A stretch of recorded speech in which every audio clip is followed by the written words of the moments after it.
Vamos estar orando aqui pelo pregador da noite. Aleluia.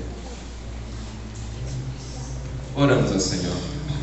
Bendito Deus, eterno Pai, eis aqui o teu filho, o teu servo, e nós bem sabemos que ele já anda na tua presença. O que nós clamamos agora, Pai Santo, é que o Senhor Deus continue a usá-lo com graça, com poder, com unção e com autoridade. Que ele seja para nós a tua boca a falar da tua palavra, como os nossos corações já estão ardendo em chamas, ó Pai Santo, porque a tua presença é inesquecível e inefável aqui. Pai eterno, Deus fiel e Deus todo-poderoso, usa-o conforme o seu querer e a sua vontade. E nós somos os teus servos para ouvir a tua palavra. Por isso, Pai Santo, fala que teus servos ouvem em nome de Jesus. Aleluia. Pode, fica à vontade. Glória a Jesus. Se assenta um pouquinho, igreja. Graças a paz. Todo mundo na bênção. Pois é, nós estamos nessa batalha já há alguns tempos e durante esse período que Deus tem abençoado nós aqui em Pedro Canário, eu tenho visto a graça do Senhor operando através de nós.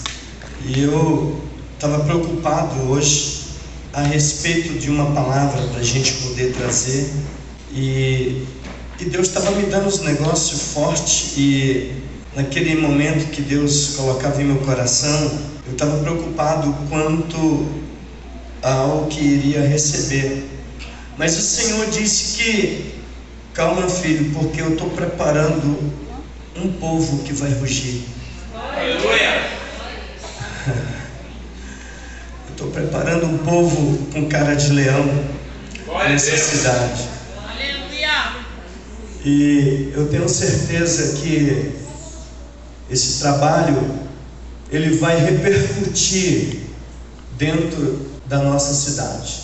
E eu já agradeço essa oportunidade em nome do Senhor Jesus, porque ministrar a palavra do Senhor para mim é o ápice das oportunidades. E eu sou Jailson, para quem me conhece, Jaiscrim, decoradora Tábua Lascada. Para quem nasceu em Floresta do Sul, filho da macumbeira, programado para morrer, não tinha nada para poder crescer, tinha um projeto de morte estabelecido para mim, mas Deus disse assim: eu tenho um projeto na vida dele. O inimigo recuou e nós estamos aqui. Eu quero preparar um ambiente. Eu tenho quantos minutos aqui? Até meia-noite está tranquilo. É festa, né? Então nós podemos ficar mais um pouquinho, né? A minha esposa, o pessoal meu já fala assim: meu Deus, não libera muito para ele, né? Sabe, queridos, vamos preparar o ambiente primeiro. Vamos assim, o ambiente está preparado em torno de uma adoração, né? Já quando nós chegamos aqui, a adoração já estava permeando nesse lugar. Como o pastor disse, adoração é trabalho. E tem um trabalho executado aqui para que venha agir, venha acontecer um efeito. E dentro desse efeito eu queria falar com você, enquanto esse negócio aqui vai melhorando para mim. Nós precisamos ser uma igreja de crucificados, irmãos. Nós precisamos ser uma igreja de pessoas que não conseguem mais viver para este mundo.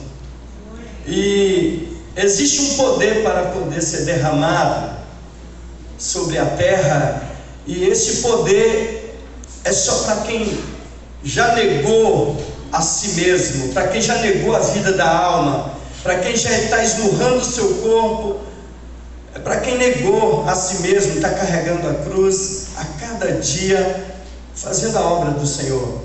Existe algo poderoso para Deus poder dar para esta geração nesse tempo, e eu quero dizer para você que os vivos não provarão. Então é necessário nós morrermos, é necessário. Então enquanto a gente vai arrumando aqui algumas coisas, você vai logo gerando dentro de você um ambiente de adoração, vai construindo dentro de você um altar, porque eu tenho certeza que hoje Deus vai tocar em você de forma diferente. Aleluia. E você vai estar ciente de um propósito que Deus tem para ti, e você vai começar então a executar esse propósito aqui. Quem crê nisso, diga amém. Amém. Então, este poder que nós estamos falando, nós podemos chamar de o último avivamento. E esse avivamento é muito sério. Por exemplo, a chuva ela não vem para que eu me sinta bem. A chuva ela vem para poder produzir. A chuva ela cai para poder acontecer uma produção. Eu quero dizer para você que o avivamento, ele não é para mim, não é para você, para a gente sentir melhor, e sim para produzir no reino de Deus. Aleluia.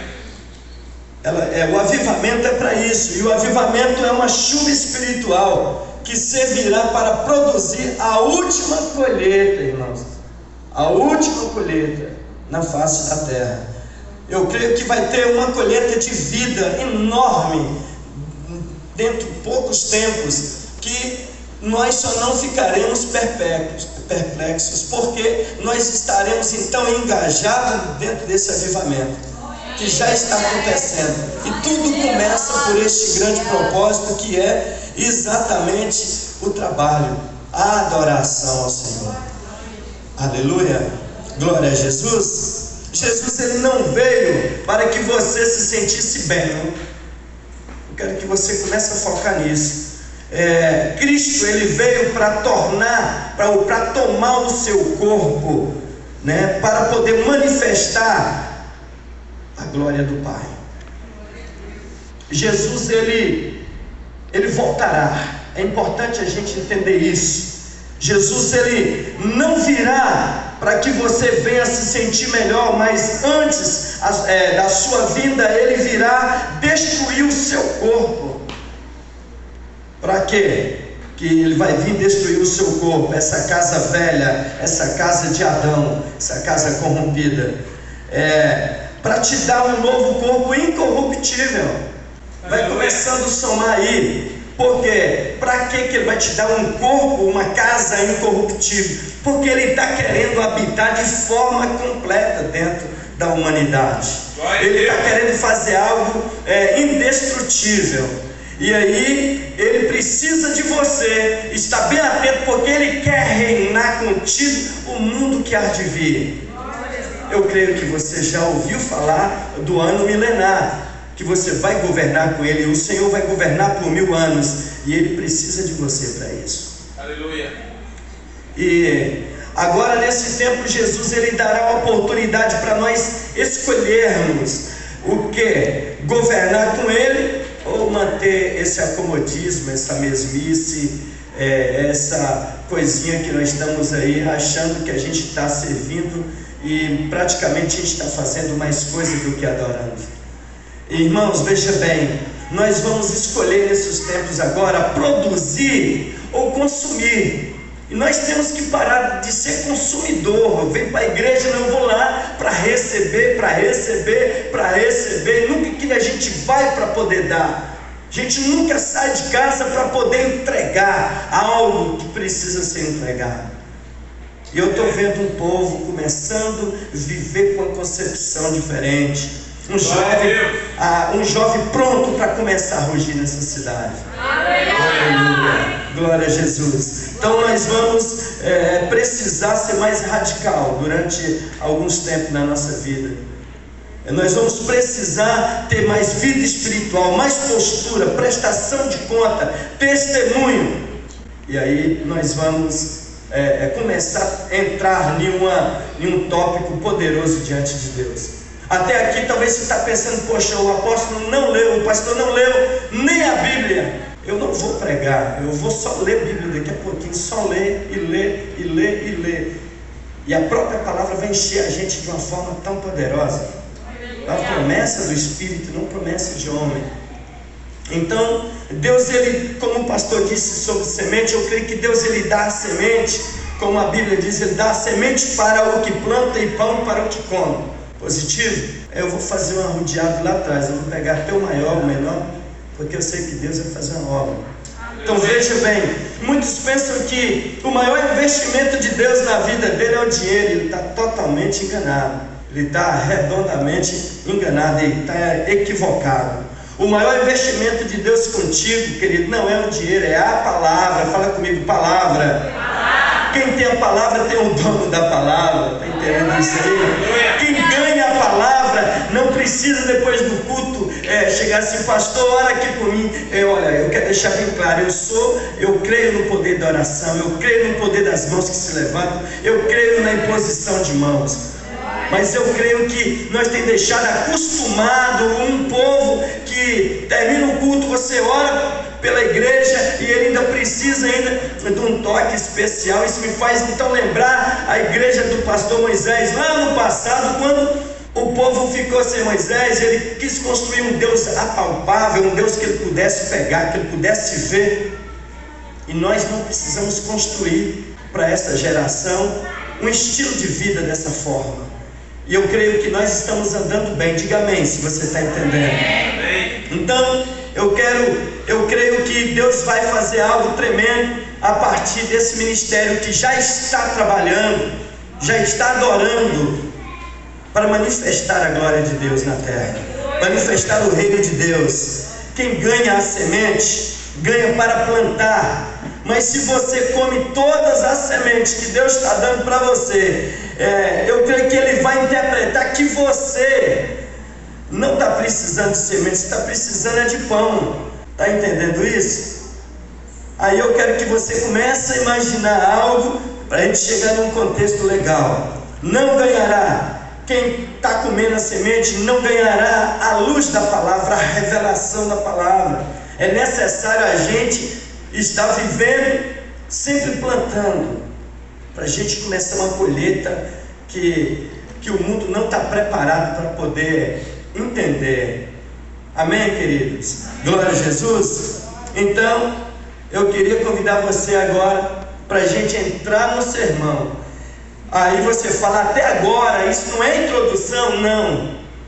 Porque se eu viesse ministrar de mim, eu iria ler um texto, eu iria percorrer em cima do texto, ia dar tchau e ia embora. Mas eu não estou trabalhando para mim, eu trabalho para um que me comprou. Ele me pagou com alto preço. Ele trouxe você aqui com um propósito, de embutir dentro de você o propósito dele. E o propósito dele há de se cumprir. Aleluia. Glória a Jesus. Santo é o Cordeiro. Amém. Então eu vou puxar o tema. E o tema é: o filho varão é a esperança da glória. O filho varão é a esperança da glória. Eu vou explicar mais ou menos alguma coisa para a gente poder entender. Lá em Apocalipse, no capítulo 12, fala muito sobre o filho varão, mas eu não quero que você abra aí. Depois você prepara a sua mente, quando chegar em casa, vai ler em Apocalipse, capítulo de número 12, e você vai entender quem é o filho varão. E eu creio que Deus quer levar você a se tornar o filho varão. Então, quando você recebe Jesus como Salvador da sua vida, você ganha a graça da salvação, você passa a conhecê-lo. Mas o reino de Deus é diferente de salvação. O reino, então, como eu falei, salvação você passa a conhecer o Senhor, mas o reino é Ele, o Cristo. Ele quer te conhecer, Ele passa a te conhecer e conhecê-lo diferentemente do que nós conhecemos. Ele passa a te conhecer como vencedor. Diga amém. Amém. E o vencedor é o filho maduro. O vencedor é aquele que anda com maturidade de conhecimento, que a Bíblia chama de filho varão. Quando você o aceita, Jesus Cristo, como Salvador da sua vida, então você ganha a graça, de graça. Mas o reino é edificado, queridos, e edificá-lo tem um preço. Edificá-lo tem um preço enorme. receber Jesus como Salvador é para nos qualificar como cidadão dos céus. Está entendendo isso aí? E receber a revelação da graça, fala comigo, receber a revelação da graça. Segura aí, é receber o Cristo em nós. Entenda isso. É receber o Cristo em nós. Para quê? Para que isso? Para nós edificarmos o reino do céu aqui na terra. Para nós deixar do mesmo jeitinho que é lá no céu, aqui embaixo. Diga amém. Amém. Então, queria que você abrisse a sua Bíblia no livro de Gálatas, no capítulo de número 1, no versículo de número 15 e versículo de número 16. Se o pessoal do projetor tiver, pode lançar. Gálatas 1, versículo 15, versículo 16. Quero falar para você que o nome da nossa igreja é Igreja Apostólica Missão, mas quero dizer para vocês que estão aqui, eu tenho princípios batistas, nasci na Igreja Batista, então nós vamos ler bastante palavra. Aleluia. Glória a Jesus. Gálatas, se você querer colocar sobre os teus pés, coloque. Gálatas capítulo de número 1, versículo 15 e 16, diz assim: mas quando aprove a Deus, que desde o ventre da minha mãe me separou, e me chamou pela sua graça, revelar seu Filho em mim, para que eu pregasse o evangelho do reino entre os gentios, não consultei a carne e nem o sangue. Amém? Amém. Fecha só o teu olho, só deixa a Bíblia normal aí. Eu costumo dizer que com o olho fechado a gente vê o céu do lado de dentro, com o olho aberto a gente só vê o céu do lado de fora. Espírito Santo, Pai, nós estamos aqui hoje nessa noite, e eu tenho certeza, Pai, que aqui está uma milícia de anjos. Aqui também está o Teu Espírito, a Trindade Santa, o Senhor está presente, porque o Senhor preparou esse ambiente para que o Senhor venha reinar, o Senhor venha construir, ó Pai, um grande legado na vida dessas pessoas. E eu creio, Senhor, que hoje, nessa noite, vai ser, como o pastor disse, apenas um início, um começo para um grande avivamento na cidade de Pedro Canal. Pai, eu quero fazer parte desse avivamento. Nós queremos fazer parte, Pai, desse grande avivamento. Pai, conduz, ó Deus, a Tua igreja para este avivamento. E eu te peço, Senhor, esteja em nós a cada segundo, ó Deus, em nome do Senhor Jesus. Que todos digam amém? Amém. Assente um pouquinho. Quando eu fui convidado, o pastor Ângelo, ele mandou para mim uma imagem sobre este culto. Eu creio que a maioria já viu. E lá tinha um versículo dizendo: Cristo em vós é a esperança da glória. E esse tema é o tema mais desejoso do Espírito, mais desejoso de Deus. E você vai entender por que o pastor Ângelo escolheu esse tema, por que foi escolhido esse versículo para poder trabalhar nessa noite. Queridos, a revelação da graça é para operar a edificação de Cristo em nós. A revelação da graça é para edificar a operação de Cristo em nós, não em Cristo lá no trono dele, em Jesus lá no trono, mas em Cristo dentro de nós. E para a gente conseguir captar mais um pouquinho, a graça é você conhecer Jesus, e conhecemos através da Bíblia Sagrada. Nós conhecemos assim, e isto é através da revelação da sua palavra para a operação de Cristo dentro de nós. Não tem outro jeito. Mas Cristo precisa ser então revelado dentro de nós pelo Pai. É necessário que o Cristo dentro de nós nos torne conhecido dele. É necessário isso. E é para um propósito definido. Para quê? Para que o pregasse o evangelho do reino entre os gentios. E pregar o evangelho do reino a alguém é o mesmo que prepará-lo, é o mesmo que equipar essa pessoa para receber a revelação do Cristo vivendo dentro daquela pessoa. Esse é o processo de um discipulado eficaz. É preparar a pessoa, significa implantar Jesus dentro dessa pessoa. Amém? O Cristo vivo dentro de nós nos torna perfeito, queridos. Nos torna realmente perfeito. E lá em Colossenses, no capítulo de número 1, no versículo chave escolhido pelo pastor Deodato, foi assim: o versículo de número 27 do capítulo 1 de Colossenses: aos quais Deus quis fazer conhecer quais são as riquezas da glória deste ministério entre os gentios, que é Cristo em vós, a esperança da glória. Aleluia! Olha o que Paulo está fazendo, olha o que Paulo está falando. É um desejo de Deus fazer conhecer esse mistério.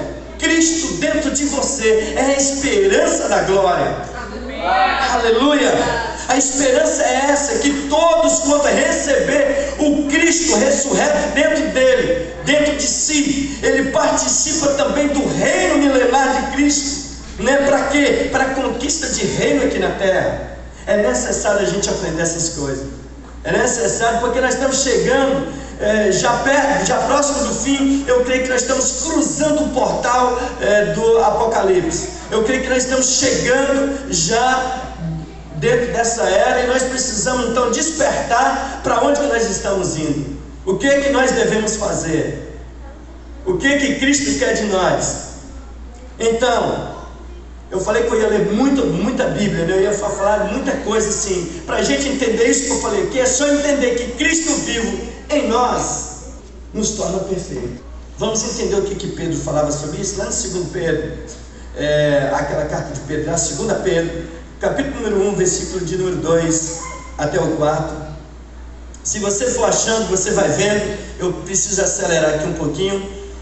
Aí Pedro vai e diz assim, ó: graça e paz vos sejam multiplicadas pelo conhecimento de Deus e de Jesus o nosso Senhor, visto como o seu divino poder nos deu tudo que diz respeito à vida e piedade, pelo conhecimento daquele que nos chamou pela sua glória e virtude.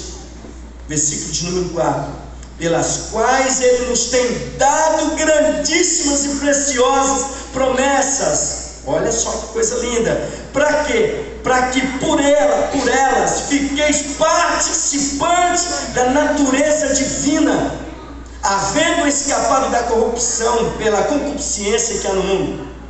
Olha que coisa forte. Olha o desejo de Deus falando conosco aqui. Então o filho varão é aquele irmão mais maduro, que já recebeu a graça, e a revelação da graça já está operando dentro dele de uma forma formidável. A natureza divina está sendo construída dentro do caráter dessa pessoa. Olha que coisa maravilhosa. E busca então conhecimentos cada vez mais do Espírito para edificar o reino dos céus aqui na terra. E Deus quer levantar jovens, Deus quer levantar pessoas com desejo enorme no coração para edificar o reino dele aqui na terra. Aleluia. Aleluia. Eu amo ver a igreja bonita. Eu amo ver um povo com desejo de rugir. Aleluia. Glória a Jesus. Então você deve começar então a imaginar, a entender que há uma missão programada por Deus para a igreja dele aqui na terra, e você é a igreja. Então entenda isso. A igreja deveria realmente ser aquela igreja que continuasse aquele modelo estabelecido pelos primeiros apóstolos, os discípulos do Senhor Jesus. E a igreja primitiva entendeu e praticou, queridos, o que? O formar discípulos para reinar, estabelecer os princípios de negar a vida da alma e vários outros princípios. Eles cumpriram o propósito e passou esse propósito para aquele povo e outras gerações que desprezaram o conhecimento e aborreceram a fé. É importante a gente entender Deus em geração, que você vai ver os apóstolos construindo logo depois ali de Cristo, e depois você vai ver que depois a fé iria sendo enfraquecida, o propósito iria sendo derrubado, a mentalidade estava sendo então estragada para o céu, enquanto deveria construir um povo crente, um povo estragado para o mundo. E Deus está querendo fazer isso contigo, está querendo estragar você para este mundo. Aleluia. Aleluia. Então, ficamos presos por muitos tempos na casa de Roma. E pelo fato de nós ficar presos na casa de Roma, nós esquecemos então os princípios e valores genuínos da palavra. Os valores cristãos foram então apagados. E de lá para cá, quando Lutero começou a fazer a reforma, então nós viemos então reconstruindo todos os princípios elementares do cristianismo. Mas tem uma tendência muito forte, querido, de que é? Porque nós vemos igrejas que não se preocupam Cristo em nós, eles não se preocupam de implantar Cristo na pessoa, que é a edificação de reino.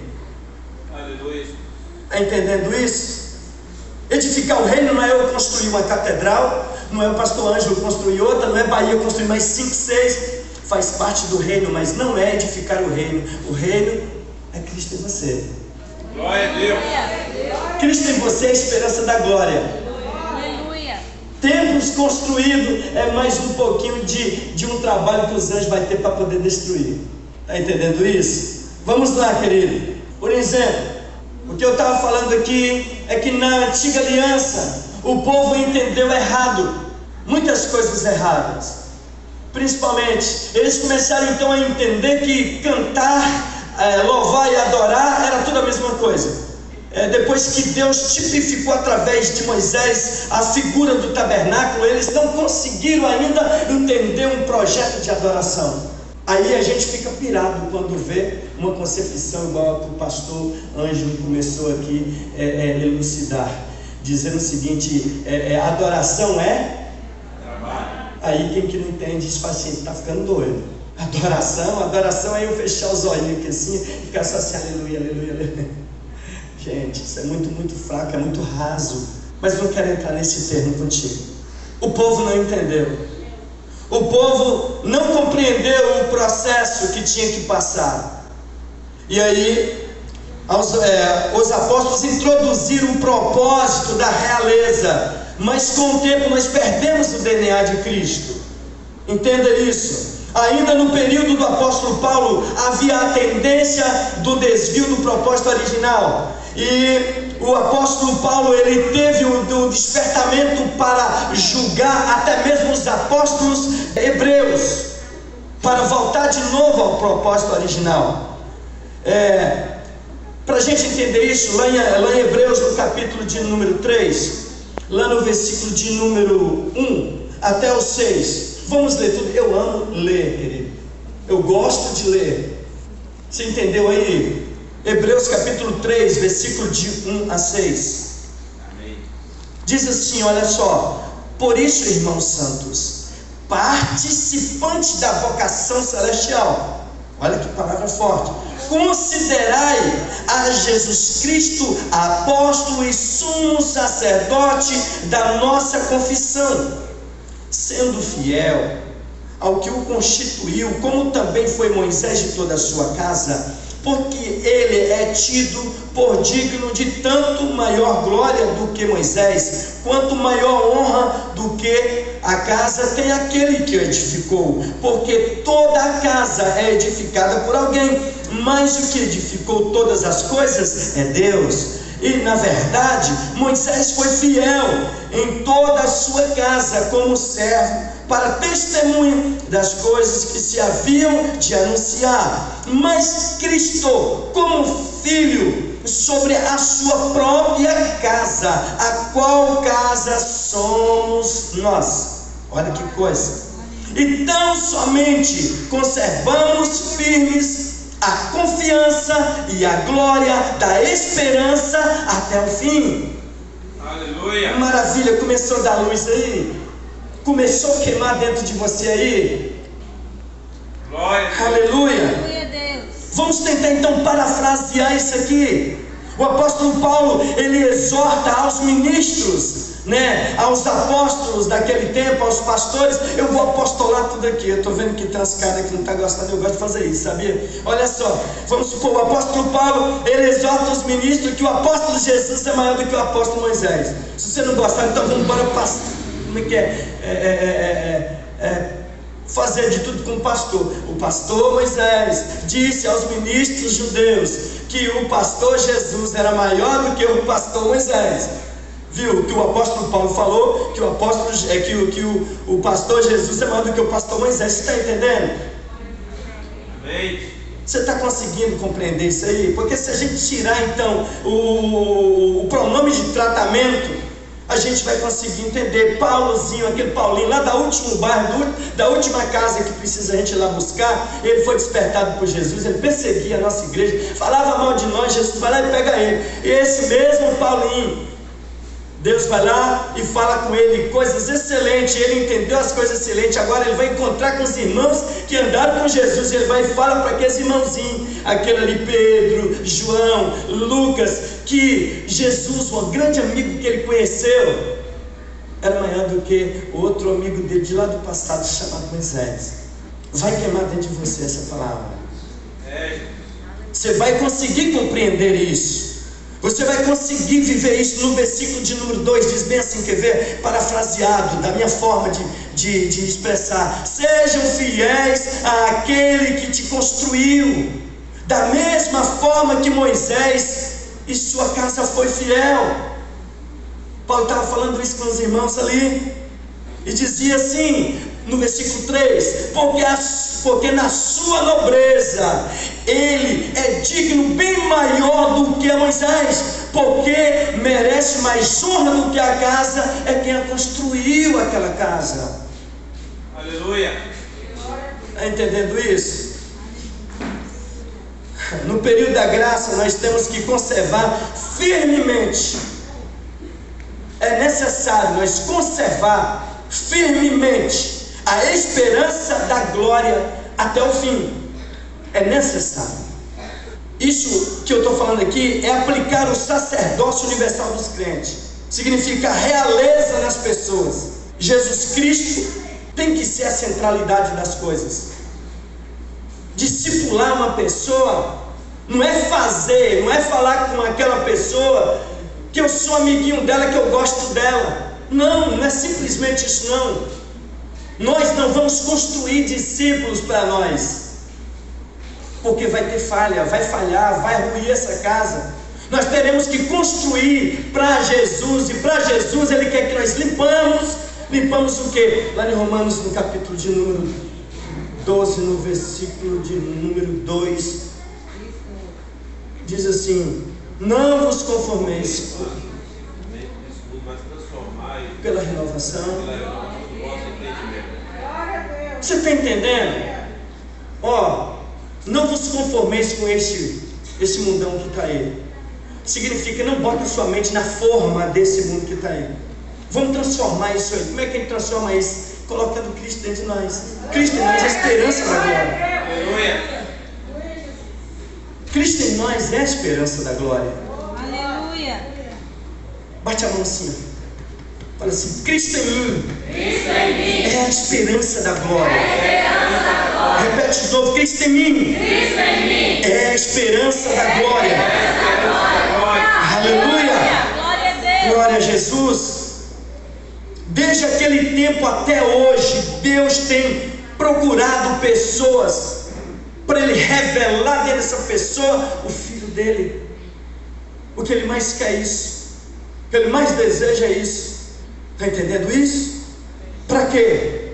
Para que através dessa queima do Espírito de Deus, no seu espírito, no meu espírito, venha constranger a nossa alma que nós somos filhos de Deus, então o nosso espírito vai dizer: Abba, Pai. Só depois que o Espírito de Deus queima dentro do nosso espírito, porque não tem outra forma.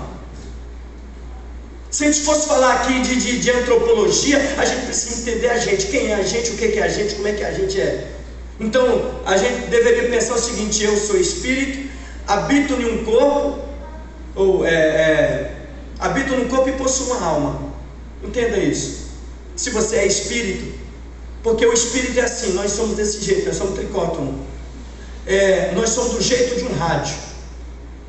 O rádio precisa de bateria. Então a gente começa então a orar e vai ter essa força. Mas o que vai acontecer com Deus, que é a emissora, para conversar com nós? É necessário que o nosso espírito seja antena, porque Deus só fala com o homem através do espírito. Deus não fala com o homem através de alma. A alma do meu corpo, que é mente, vontade e emoção, que tem dentro da alma. Mente, vontade e emoção. Mente, vontade e emoção precisa ser ganha para Deus. A minha alma tem que clamar a Deus. No meu espírito, quer ver uma coisa? Deixa eu falar aqui para você. No meu corpo, para me contactar com o mundo exterior, eu comunico com o mundo exterior, o quente, o frio, através do tato, da visão, da audição, do olfato, do paladar. Eu comunico com o mundo. Com a minha alma eu comunico comigo mesmo, mas com o meu espírito eu comunico com Deus. E é importante nós começarmos a viver uma vida no espírito, porque é um perigo muito grande da gente ficar iludido achando que a alma pode agradar a Deus. Fechando parênteses, deixa eu voltar para cá. Deus está interessado em pessoas que querem viver do jeitinho dele. Ele é espírito, importa que esses que querem servir, eles sirvam no espírito. Aleluia. Em fato e verdade. Aleluia. Glorificado é o nome santo do Senhor. Então, olha só, é necessário que você venha entender que a maior missão constituída por Deus em você é Deus no barro. É Deus resolveu morar no barro, descer para aqui e morar em Jesus Cristo. Jesus Cristo foi Emmanuel, Deus conosco. Jesus Cristo foi o próprio Deus. Ele está na pessoa do Espírito morando em você. Você é barro. Entenda isso. É Cristo em você a esperança da glória. Você sem Cristo, você não é nada. Nada vezes nada. Sempre vai ser nada. Mas você com Cristo, você é a maioria.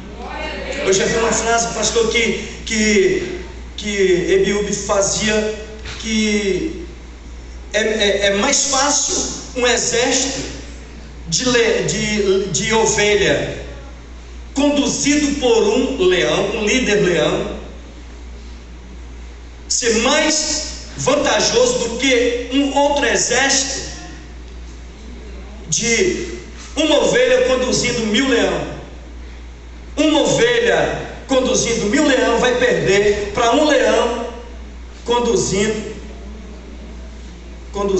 50 ovelhas.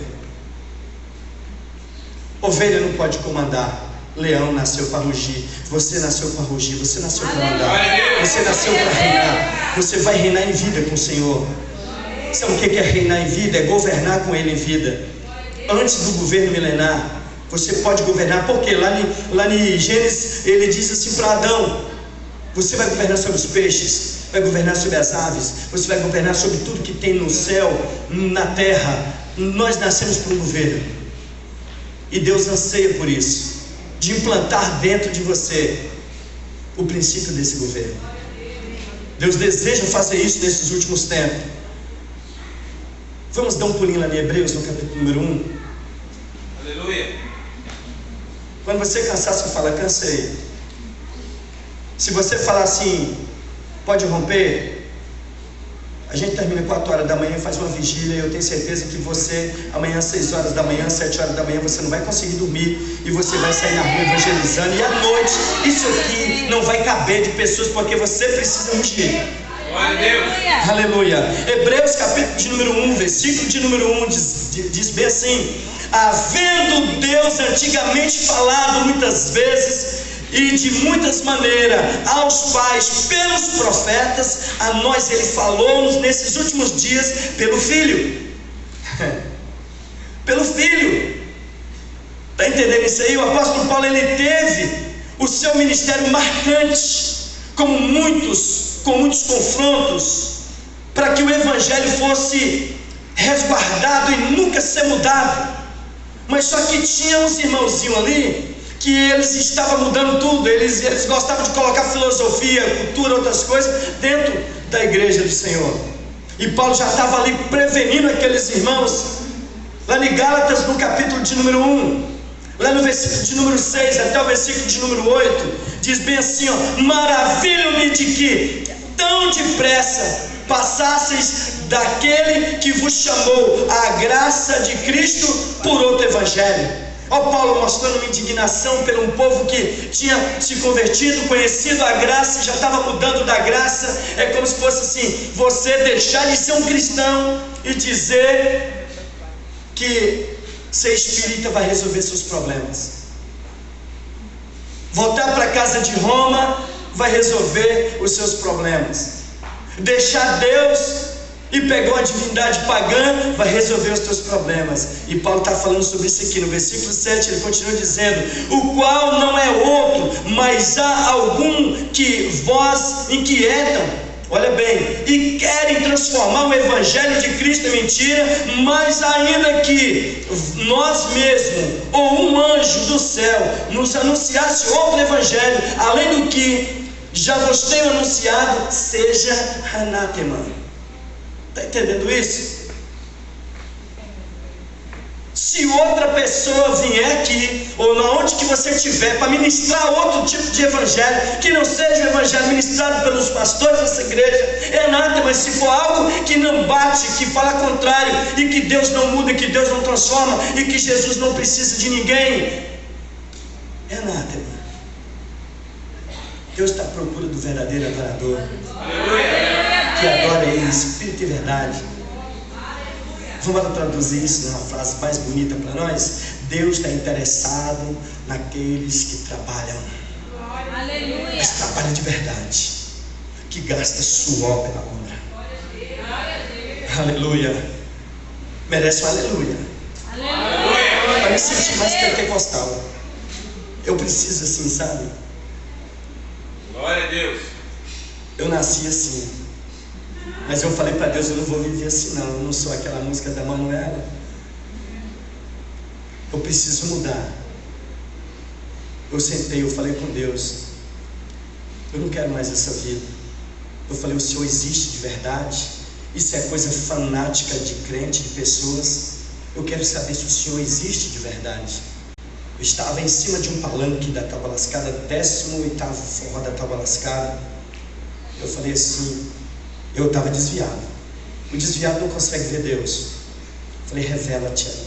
Antes de eu fechar minha boca para mim, a boca do pensamento, o camarada bateu aqui no meu ombro assim: eu estou sentindo que você está no lugar errado. Eu falei: Senhor, eu estou mesmo. Muito obrigado. Desci chorando o palanque da Tábua Lascada. Cheguei em casa, estou escutando o locutor me chamando: por favor, Jaiscrim, vem cá. Eu falei: não vou nunca mais. Nunca. Não vou, não piso pela... Jaiscrim, por favor, chega aqui. E eu lá de casa escutava pertinho, falando: eu não vou, me segura, meu Deus, eu não quero ir, eu quero mudar minha vida. 5 dias depois eu estava lascado, eu ajoelhado diante do altar gritando: eu quero Jesus, eu quero ser transformado, eu quero ser mudado. Mas tem coisas que marcam a nossa vida, mesmo que a gente não queira. Eu estou vendo gente olhando aqui para mim assim, ó, eu estou vendo assim como se fosse uma cachoeira de Deus derramando sobre essa pessoa. Imagina isso aqui, quer ver? Ó? Imagina um camarada que aprontava o lixo e no outro dia terminava a festa, que ele ia lá, só tinha um lixo que ele fez, não tinha nada, era um lixo. Era eu. E de repente estava Deus ali agora, me limpando.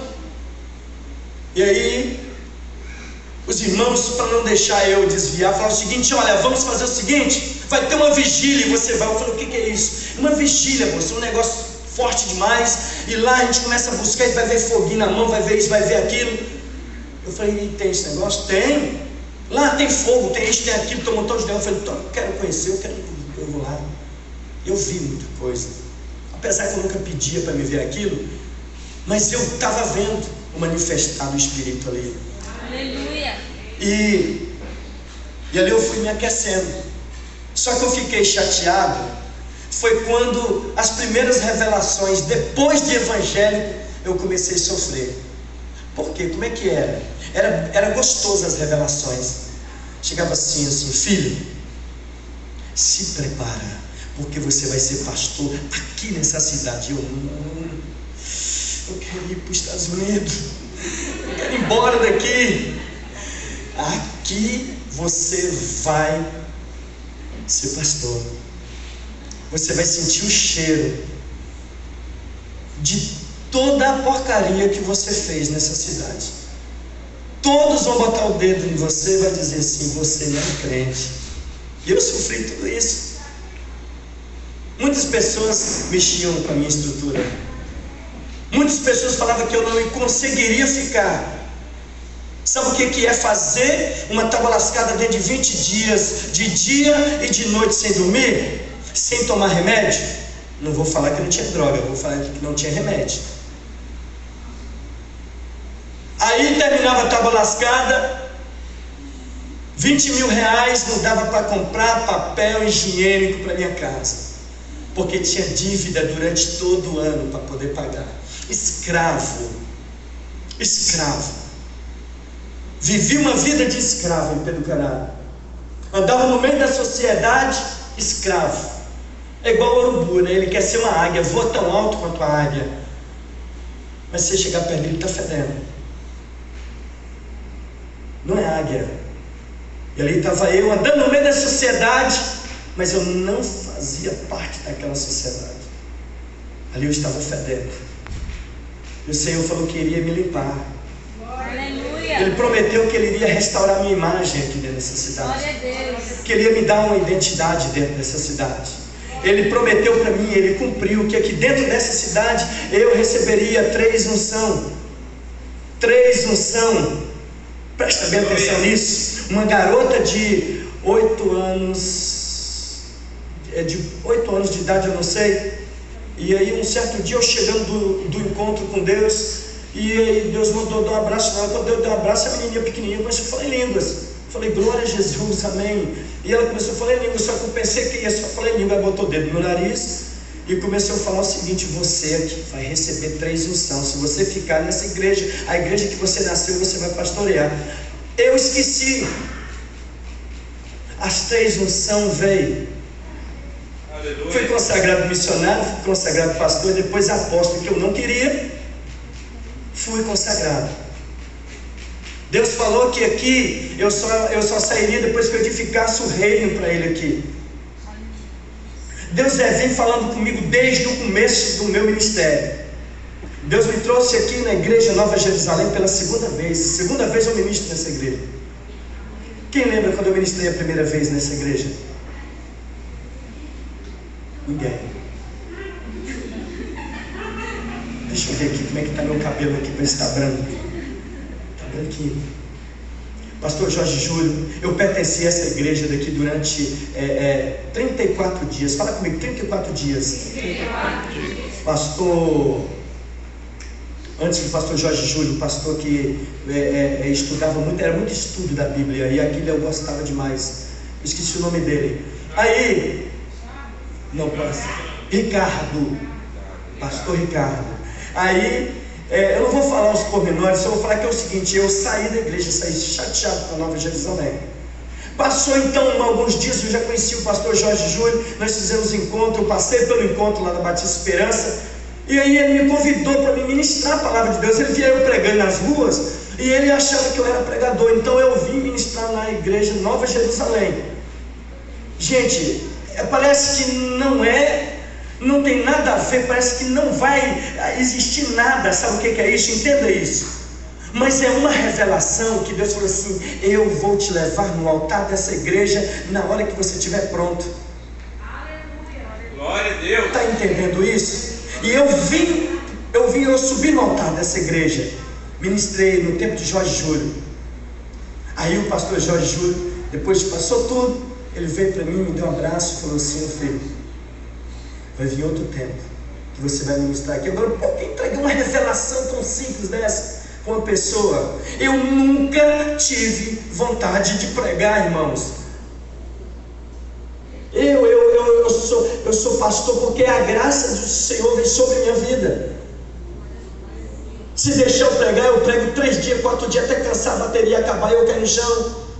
Mas eu falei para você que eu não gosto. Mas quando eu ligo. Para desligar, eu preciso de minha esposa. Está entendendo isso aí? Eu amo ler a Bíblia, eu amo ministrar o Evangelho de Cristo, eu amo ministrar a graça, eu amo falar de Jesus, eu amo colocar Jesus dentro de uma pessoa. Diga amém. Amém. Eu amo ver pessoas sendo transformadas pelo poder do Evangelho. Glória a Deus. Minha esposa já falou que está na hora de eu parar. Está mesmo. Gálatas, para me ler aqui, para a gente poder concluir. Capítulo número 2, versículo 4 e 5. E isto por causa dos falsos irmãos que se intrometeram e secretamente entraram a espiar a nossa liberdade que temos em Cristo Jesus, para nos porem em servidão, aos quais nem ainda por uma hora cederemos com sujeição, para que a verdade do Evangelho permaneça entre nós. Olha o que Paulo diz: vai ter muitas pessoas que vão querer implantar em nós uma semente que não é semente santa, mas é necessário nós lutarmos para poder vencer. Está entendendo isso aí? Amém. Vamos andar? Amém. Vamos seguir um pouquinho? Talvez você está pensando o seguinte: aquelas pessoas lá que Paulo estava ministrando estavam pensando, que evangelho é esse? Que tipo de evangelho era esse? Vamos observar aqui um pouquinho mais. Eu quero agora que você abra em Gálatas, no capítulo de número 1, só o versículo número 1 e o versículo número 10. Mas é importante que você abra esse versículo. Gálatas 1. Paulo, apóstolo, não da parte de homens, nem por homem algum, mas por Jesus Cristo e por Deus Pai, que o ressuscitou dentre os mortos. O versículo de número 10 agora.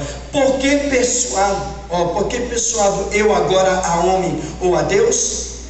Ou procuro agradar a homens? Se eu estivesse ainda agradando aos homens, eu não seria servo de Cristo. Eu creio que Deus está mostrando essas palavras para você, porque Ele está querendo implantar dentro de você uma semente poderosa. Diz verdadeiramente: servo trabalha, servo adora, servo é chamado para a construção, servo é chamado para construir. Depois o servo é chamado para reinar com Ele no mundo que há de vir. Está entendendo isso? Vamos concluir. Eles estavam pregando o evangelho da circuncisão. Eles estavam pregando o evangelho da lei no momento que Paulo chegou ali, naquela cidade dos Gálatas. E o apóstolo Paulo exortava eles ali para voltar para a graça, e na graça ministrarem quem? Jesus Cristo nas pessoas, que era a esperança da glória, que é a esperança da glória. Está entendendo isso? Olha só, não ministramos, Moisés. Hoje é o motivo da igreja, irmãos. Olha só, se você estiver no Espírito, você vai entender. Nós temos que parar, não de ler a Bíblia e o Velho Testamento, não. A Bíblia só é a Bíblia com todos os livros, Velho Testamento e Novo Testamento. Mas o que eu vou falar aqui é em outro sentido. Não ministramos mais Moisés, não ministramos mais Davi. Olha só, porque nós ministramos Cristo em vós, a esperança da glória. Aleluia! Se ministramos Moisés nas vidas das pessoas, nós teremos então o que? Uma geração mosaica, uma geração de Moisés reinando em pleno século 21. Mas se nós estamos ministrando aquele que já morreu, aquele que é Moisés, nós então estamos colocando defunto dentro das pessoas, e defunto não gera vida dentro das pessoas, porque é defunto. Agora, se nós ministrar aquele que foi para a cruz, aquele que desceu no inferno, que rasgou as cartas da mão de Satanás, Satanás, a carta que te incriminava, te deu uma carta de alforria. Esse que saiu da cruz, que ascendeu ao céu, ele está vivo, ele é Cristo, e ele mandou o Espírito para que morasse em nós e fôssemos então a esperança da glória. Esperança da glória é você. Cristo dentro de você faz de você então a esperança que Ele volte e que Ele governe por 1000 anos usando você, e você vai ajudar então a governar com Ele o mundo que há de vir. Aleluia! Aleluia! Cristo em você é a esperança da glória. Coloca sobre os teus pés. Aleluia! Glória a Deus. Santo Espírito, fala comigo, eu entendi. Aleluia. Cristo em você é a esperança da glória. Cristo em ti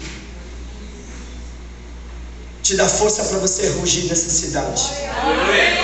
Jovens, crianças, adolescentes que eu estou vendo aqui, vocês irão assumir altares nessa cidade.